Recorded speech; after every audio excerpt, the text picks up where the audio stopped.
Hello and welcome. अगला question है हमारे पास, custom is a question of fact and not of inferences, comment and elucidate. तो ये क्वेश्चन जो है हमारे पास काफ़ी स्टेट्स में पूछा गया है, जैसे एचजेएस में, आरजेएस में, एचपीसीजे में। तो वो जो ईयर्स हैं मैंने मेंशन नहीं किए हैं, लेकिन ये जो है काफ़ी स्टेट्स का पेट क्वेश्चन है। आंसर हम स्टार्ट करेंगे इंट्रोडक्शन से। इंट्रोडक्शन में आएगा कि जो कस्टम है वो one of the oldest form है लॉ मेकिंग की। कस्टम जो था वो द लॉ था इन इंडिया में, मीन्स अकेला लॉ था जो प्रिवलेंट था इंडिया में। जो ट्रांसफॉर्मेशन है कस्टम की दी लॉ से अ लॉ, वो हैपन हुई है, वो हुई है ब्रिटिश पीरियड के दौरान। मीनिंग क्या है कस्टम का? सेक्शन जो हमारे पास 3 क्लोज ए है हिंदू मैरिज एक्ट 1955 का, वो जो है एक्सप्रेशन जो कस्टम और यूसेज को डिफाइन करता है। ये सिग्निफाई करता है कि कोई भी रूल जो कंटिन्यूअसली और यूनिफॉर्मली ऑब्जर्व किया गया है लॉन्ग टाइम के लिए, वो ऑब्टेन कर लेता है फोर्स ऑफ लॉ हिंदूज़ के अमंग किसी भी लोकल एरिया में, ट्राइब में, कम्युनिटी, ग्रुप या फैमिली में। ये जो रूल है ये सर्टेन होना चाहिए और अनरीजनेबल नहीं होना चाहिए और अपोज टू पब्लिक पॉलिसी नहीं होना चाहिए। ये जो है एंशिएंट होना चाहिए, सर्टेन होना चाहिए और रीजनेबल होना चाहिए। नेक्स्ट आ गया इसमें हमारे पास custom as question of fact. जो हमारा मेन कंटेंट है आंसर का वो यहीं से स्टार्ट होता है। तो इसमें आ गया कि इंडियन लॉ के अंदर जो कस्टम है वो एक क्वेश्चन ऑफ फैक्ट है और जो बर्डन है प्रूफ का वो उस पार्टी पे है जो रिलाई करता है कस्टम पे। एक पर्सन जो है जो रिलाई करता है कस्टम पे, वो उसको जो इस्टेब्लिश करनी है दो चीज़ें। पहला आ गया प्रिसाइज नेचर कस्टम का और दूसरा आ गया ये फैक्ट कि वो गवर्न किया गया है उस कस्टम के द्वारा। केस आ गया इसमें हमारे पास दयाराम वर्सेस सोहेल सिंह 1906। इसमें हेल्ड किया गया कि ये जो है उस पर्सन पे लाई अपॉन करता है जो अजर्ट कर रहा है, मतलब जो ये जो है दावा कर रहा है कि वो रूल किया जाता है in regard to a particular matter. एक पर्टिकुलर मैटर में किसी भी कस्टम के द्वारा उसी को ये प्रूव करना है कि वो ऐसा गवर्न किया गया है और जो है नॉट बाय पर्सनल लॉ, मतलब वो पर्सनल लॉ से गवर्न नहीं किया गया है और वो जो है कस्टम से गवर्न किया गया है। अगर ऐसा कोई असर्ट करता है तो ये जो फैक्ट है ये उस पर्सन को ही प्रूव करना है। और फर्दर उसको क्या प्रूव करना है कि what the particular custom is. Further उसको जो कस्टम वो जो है असर्ट कर रहा है वो भी प्रूव करना है। तो पहला उसको प्रूव करना है जो पर्टिकुलर कस्टम है हमारे पास, दूसरा उसको प्रूव करना है कि वो कस्टम के द्वारा जो है वो गवर्नड है और तीसरा उसको प्रूव करना है कि वो पर्सनल लॉ से जो है वो गवर्न नहीं है।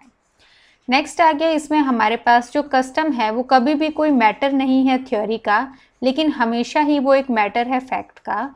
और लाइक किसी और कोई और जो मैटर है फैक्ट का वो भी इस्टेब्लिश किया जा सकता है कोजेंट एविडेंस से, मतलब कोई भी जो मटीरियल एविडेंस देके आप जो कस्टम को प्रूव कर सकते हैं। नेक्स्ट आ गया इसमें हमारे पास इंडिया में जो कस्टम है वो रिकॉग्नाइज किया गया है ट्रांसेंडेंटल लॉ के तरीके से। मतलब क्या है इसका कि जो कस्टम है वो ओवरराइड करता है पर्सनल लॉ को।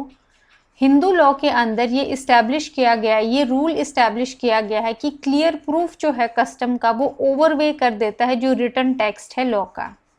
इसमें नेक्स्ट आ गया इसमें हमारे पास प्रूफ ऑफ कस्टम, बहुत ही ज़्यादा इंपॉर्टेंट पार्ट है। इसमें आ गया कस्टम जो है as a question of fact वो प्रूव किया जा सकता है एविडेंस एक्ट के प्रोविजंस के द्वारा किसी भी फॉलोइंग मोड में। पहला आ गया जो पर्सन्स के ओपिनियन हैं जिनको पता होने की आशंका है उसकी एग्जिस्टेंस की, या फिर जिनके पास स्पेशल मीन्स हैं उसकी नॉलेज के। दूसरा आ गया उन पर्सन्स की स्टेटमेंट से जो डेड हैं या फिर जिनकी अटेंडेंस जो है वो प्रोक्योर नहीं की जा सकती है बिना किसी अनरीजनेबल डिले के या फिर एक्सपेंस के, प्रोवाइडेड। इसमें कंडीशन क्या है कि ये जो स्टेटमेंट दी गई थी, ये जो कंट्रोवर्सी अराइज हुई है कस्टम के दौरान, कस्टम के अराउंड, उससे पहले जो है वो स्टेटमेंट उनके द्वारा दी गई थी और उन पर्सन्स के द्वारा दी गई थी जिनके जो लाइकली हैं, जिनके आशंका है कि वो अवेयर होंगे उसकी एग्जिस्टेंस के अगर कस्टम जो है वो एग्जिस्ट करता। तो इन सब में क्या है आपको जो है कीवर्ड्स याद करने हैं। जैसे इसमें आ गया ओपिनियन ऑफ पर्सन्स, इसमें आ गया हमारे पास स्टेटमेंट ऑफ पर्सन्स, तीसरा आ गया किसी ट्रांजैक्शन के द्वारा। तो यहाँ पे आ गया ट्रांजैक्शन कीवर्ड हमारे पास, जिसमें जो कस्टम जो इन क्वेश्चन है वो क्लेम किया गया है मॉडिफाई किया गया है, रिकॉग्नाइज किया गया है, असर्ट किया गया है या डिनाई किया गया है जो इनकंसिस्टेंट था इसकी एग्जिस्टेंस के साथ, या फिर कोई भी फैक्ट जो इनकंसिस्टेंट था। तो यहाँ पे जैसे क्लेम, मॉडिफाई, रिकॉग्नाइज, इसमें आप एक दो वर्ड्स मिस कर सकते हैं, लेकिन जो मेन कीवर्ड है हमारे पास कोई भी ट्रांजैक्शन, ये मिस नहीं करना है। नेक्स्ट आ गया इसमें हमारे पास पर्टिकुलर इंस्टेंसेस। तो यहाँ पे कीवर्ड आ गया हमारे पास पर्टिकुलर इंस्टेंसेस, जिसमें जो कस्टम है वो क्लेम किया गया था, रिकॉग्नाइज किया गया था या एक्सरसाइज किया गया था, या जिसकी एग्जिस्टेंस जो थी वो डिस्प्यूटेड थी, असर्टेड थी या डिपार्टेड फ्रॉम थी। नेक्स्ट आ गया इसमें हमारे पास विलेज ओरल ट्रेडिशंस थे। अगर उनके द्वारा जैसे गाँव में जो है वो ओरल ट्रेडिशंस भी होते हैं जो जनरेशन्स आफ्टर जनरेशन्स फॉलो किए जाते हैं, तो उसके द्वारा भी प्रूव किया जा सकता है।